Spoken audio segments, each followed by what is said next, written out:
రాజశేఖర రెడ్డి గారి గౌరవాన్ని, ఆత్మగౌరవాన్ని తీసుకొని పోయి కాంగ్రెస్ పార్టీ నాయకుల కాళ్ళ దగ్గర, చంద్రబాబు కాళ్ళ దగ్గర పెట్టేసింది.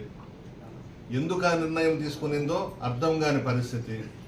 కుటుంబంలో తగాదాలు అనేవి ఉంటాయి, కానీ ఇంత దూరం వెళ్ళి ఏ కాంగ్రెస్ పార్టీ అయితే రాజశేఖర రెడ్డి గారి మీద ఎఫ్ఐఆర్ పెట్టించిందో, జగన్మోహన్ రెడ్డి గారిని 16 నెలలు జైల్లో పెట్టించిందో వాళ్ళ కాళ్ళు పట్టుకోవడం ఏంది అని అడుగుతున్నాను నేను. కొంచెమైనా ఉండాలి కదా. ఏ విధంగా జగన్మోహన్ రెడ్డి గారిని పాదయాత్రకు కానీ, ఓదార్పుకు కానీ అన్నీ ఏ విధంగా అడ్డుకున్నది కాంగ్రెస్ పార్టీ మీకు తెలుసు. అటువంటి పార్టీతో చేతులు కలిపి ఎన్ని విమర్శలు చేస్తూ ఉందంటే జగన్మోహన్ రెడ్డి గారి మీద, నాకు తెలిసి చంద్రబాబు నాయుడుకి అమ్ముడు పోయినట్టుంది. ఒక 100 కోట్లకో 200 కోట్లకో ఆయన డబ్బులు ఇచ్చి మేనేజ్ చేస్తున్నట్టున్నాడు షర్మిలమ్మని. షర్మిలమ్మ అంటే మాకందరికీ గౌరవం ఉంది. మా జగన్మోహన్ రెడ్డి గారి చెల్లెలు, అంతకు మించి మా రాజశేఖర రెడ్డి గారి కుమార్తె. కానీ ఇటువంటి నిర్ణయాలు తీసుకుని ఈ టైంలో ఈ విధంగా రోడ్ల మీదకి రావడం అనేది కరెక్ట్ కాదు. దీన్ని బట్టి అర్థమవుతుంది చంద్రబాబు దాదాపు 100 కోట్ల నుంచి 200 కోట్ల దాకా డబ్బిచ్చి జగన్మోహన్ రెడ్డి గారికి వ్యతిరేకంగా ప్రచారం చేస్తున్నాడు, కాంగ్రెస్ పార్టీలోకి పంపించాననేది అర్థమైపోతా ఉంది. రాష్ట్రంలో ప్రజలు అమాయకులు కాదు, ప్రజలు చాలా తెలివిగల వాళ్ళు. వాళ్ళ చేతుల్లో పడిపోయింది, కాంగ్రెస్ పార్టీ చేతుల్లో పడింది, చంద్రబాబు నాయుడు చేతుల్లో ఇరుక్కునింది. ఏమొస్తుంది? కాంగ్రెస్ పార్టీకి ఒక్క సీటు కూడా రాదు ఆంధ్రప్రదేశ్లో.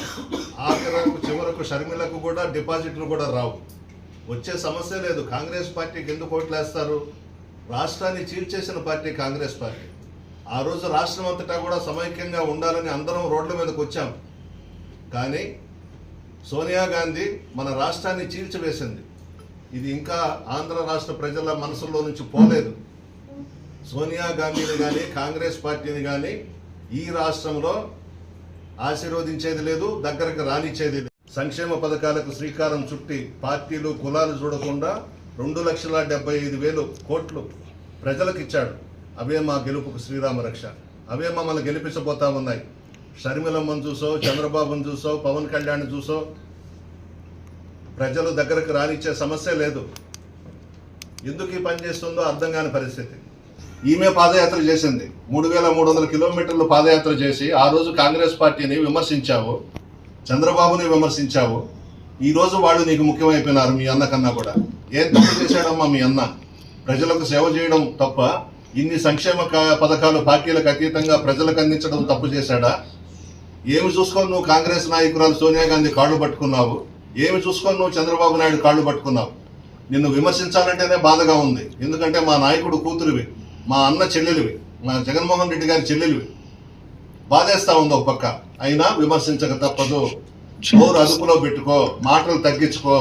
నువ్వు విమర్శించినంత మాత్రాన చంద్రబాబు నాయుడు స్క్రిప్ట్ రాసిస్తే దాన్ని చదువుతా ఉంది సభల్లో.